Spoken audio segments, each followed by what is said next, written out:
有冇發現近嚟額頭多咗皺紋、眼角下垂？可能問題唔止喺塊面度，而係你嘅頭皮響緊警報。30秒用醫美思維保養頭皮。頭皮係全身第2薄嘅皮膚，只有面部皮膚嘅1/6，老化嘅速度亦都快6倍。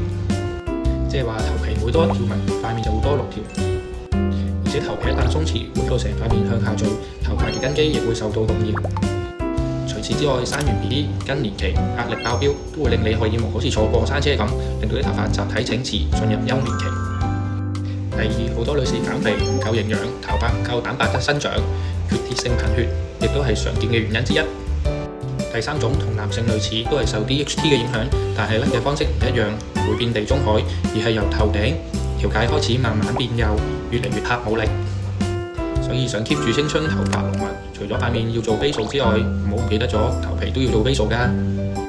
關注我或者分享俾你覺得有需要嘅人，下集我哋講下想 keep 住青春應該點樣處理。